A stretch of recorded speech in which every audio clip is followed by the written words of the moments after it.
Good damn morning, Americans. Jericho Green here with you once again. Before I get started, got to give a shout out to my man Amos. He was kind enough to donate to my PayPal all the way from Israel. Damn. People, we have truly gone international. So I appreciate the generosity, man. And he hit me up about wanting to donate monthly on PayPal.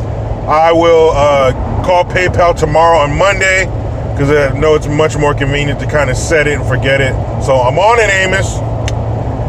But today, I just want to, do a little story time with Uncle Jericho. Got a couple stories about me and my dad.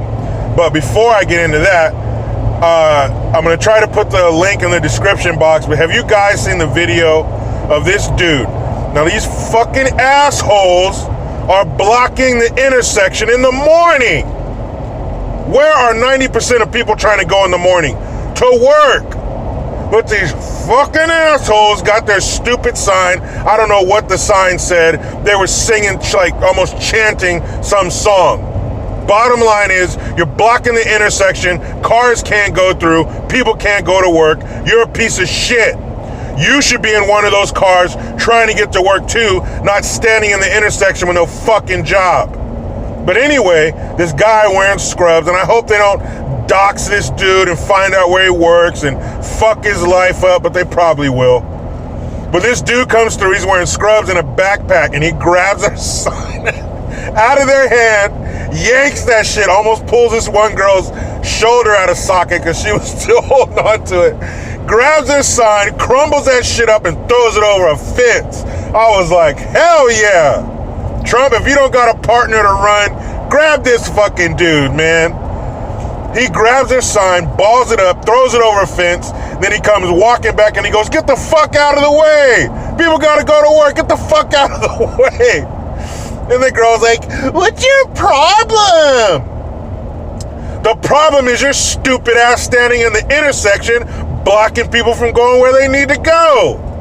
And you can hear some dude, what's your problem, dude? Total pussy. I imagine he's wearing a deep V-neck with a man bun. Fuck you and your Charmin soft hands.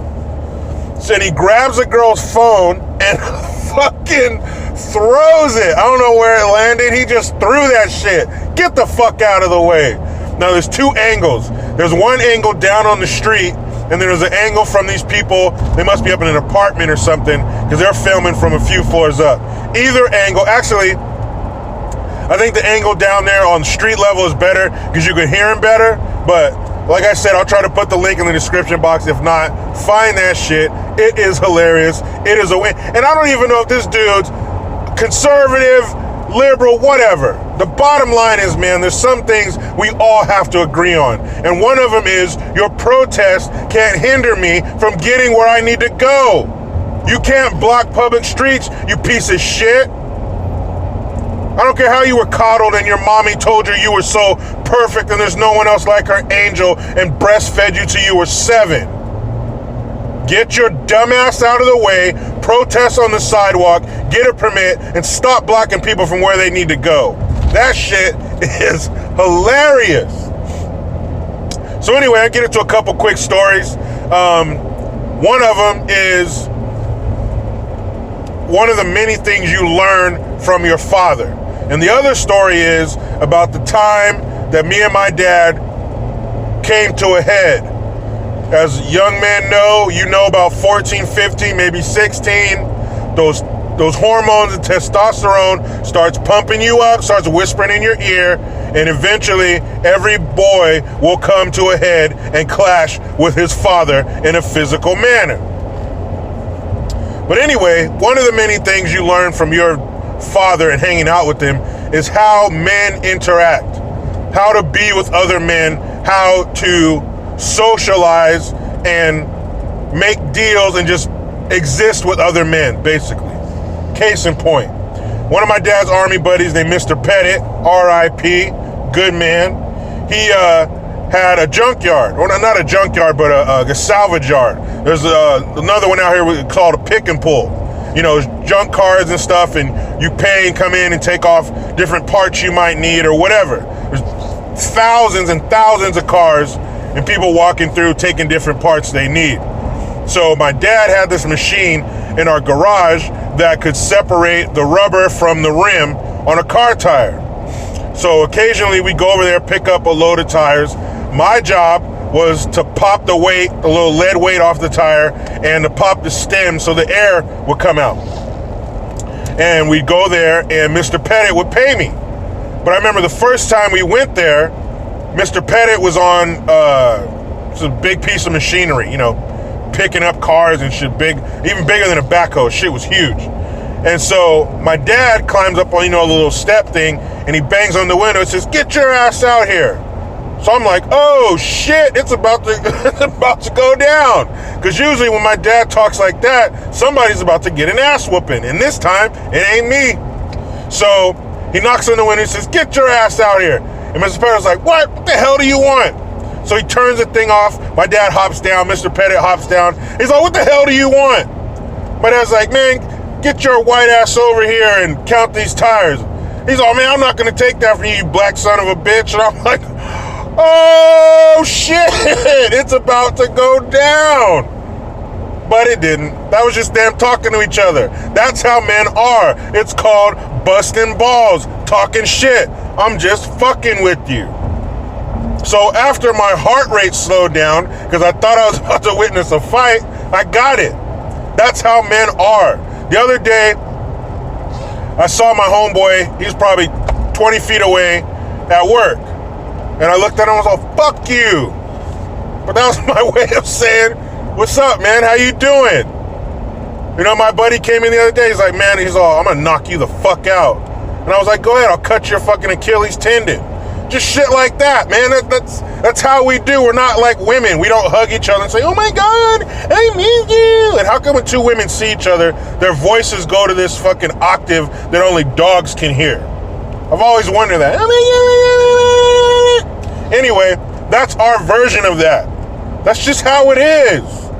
We break balls. We fuck with each other.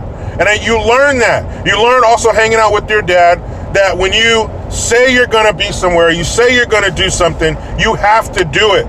Your reputation is on the line. Your reputation is important. Your handshake is gold. My dad would always tell me, if your word ain't shit, you ain't shit.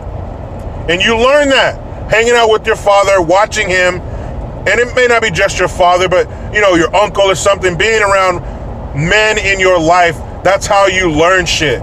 And that day I learned that's how men communicate and get along. In 5 seconds, they're laughing, shaking hands. We go in the office, he give me a soda and shit. And every time he had to pay me, he always had these big old Swisher cigars in his mouth, big fat ones. He never lit it, he would just chew on it. That was him. He sounded like the coach from Rocky. I can't think of his name right now. Rock. He sounded like that, except he had a big old cigar in his mouth, like a taxi driver from New York City.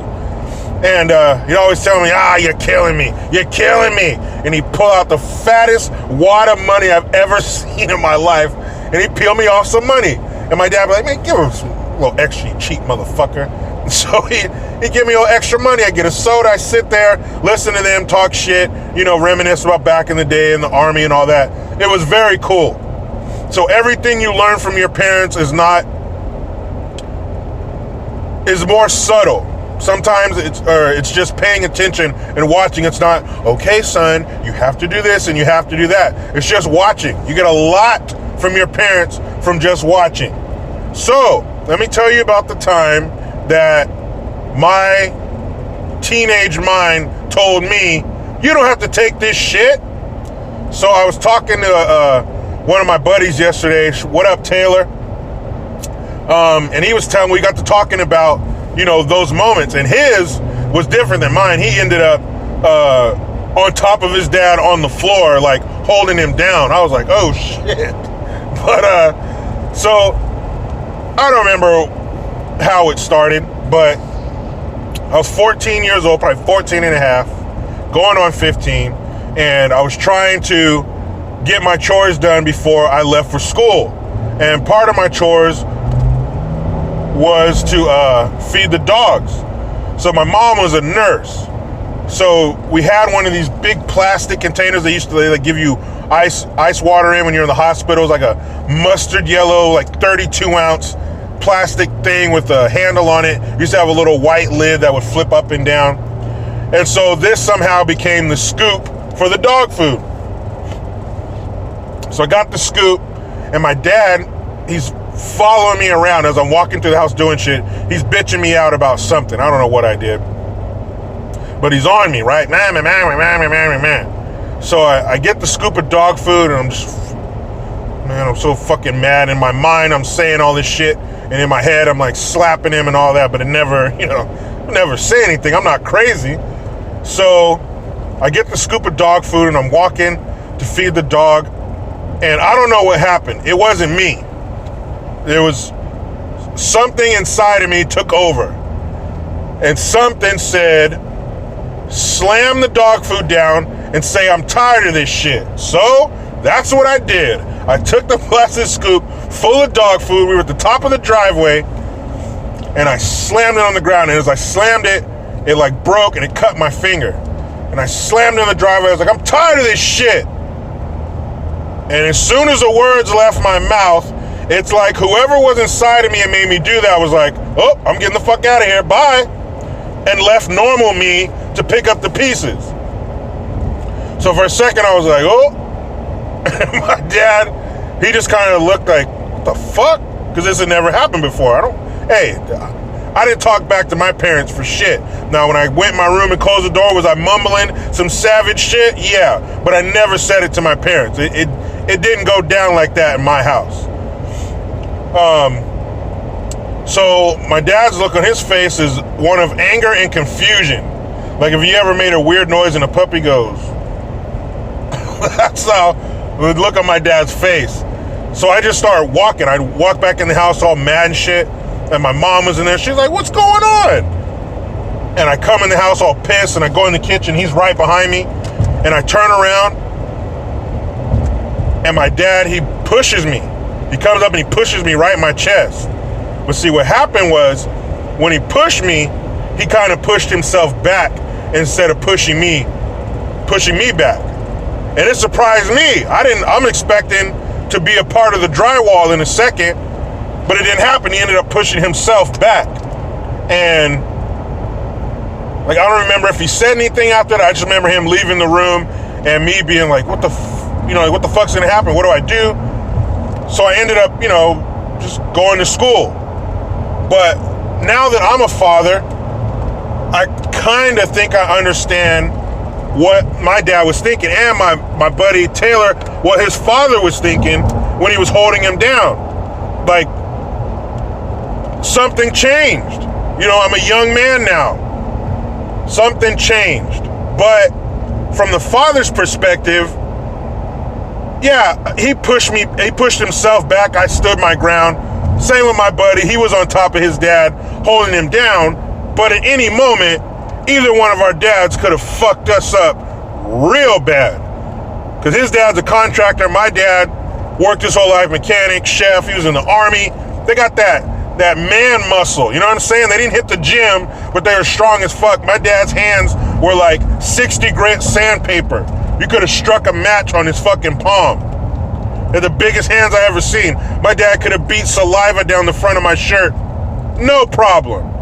But he did it. And that's part of being a man. That's one of the things you teach your kids, especially your son, is restraint. How to control your anger, how to control your emotions. That's what happens a lot with motherfuckers who are raised by their moms with too much female influence, too much estrogen. You don't learn how to control your emotions. Let's be real, women are more emotional. They let their emotions out through crying or whatever. I don't know, I'm not a woman. But they don't have the physical strength of a man. So a man not controlling his emotions can lead to violence. Hit somebody, beat somebody up, go do something stupid. You need to learn how to control that shit. You need to learn how to swallow it and deal with it later. You can't always just smack the shit out of somebody. Because like I said, my dad could have easily done that And I would have sat there and took the beating for sure. Couldn't beat my dad up, please. But as a man, yeah, you fucking, it's like a pit bull on a poodle, man, fighting a teenager, please. But my dad showed restraint. He didn't just knock the shit out of me, which he could have done easily. So that also ties into what I was saying before, a lot of the things you learn from your father. But that was my, Mufasa versus Simba moment. And unfortunately, my dad died maybe, a year after that. But I'm glad that it happened. I'm glad that I saw that. I'm glad that I saw that, man, my dad could fuck me up, but he didn't. You know what I mean? And it happens. In the comment section, fellas, please tell me, a condensed version of that moment, because every man has it. It's like, it's an out-of-body experience. Your testosterone, your youth, whatever takes over in that moment, and it's crazy. Like, I have no other way to explain it. It wasn't me. I didn't do it. Dad, if you're listening, it wasn't me. It was something inside. It took over. My bad. But in the comment section, fellas, let me know. What was the moment where you came to a head with your father? Now, I'm about to come to a head with this damn rat race, but it's my Friday. You know how it goes. I try to be done with the left, but they just won't let me. Please subscribe, hit that notification bell, because every time it rings, a piece of shit liberal cries. Utilize the PayPal link and the Teespring link to get your green gear. I am Jericho Green. Man, I'm out.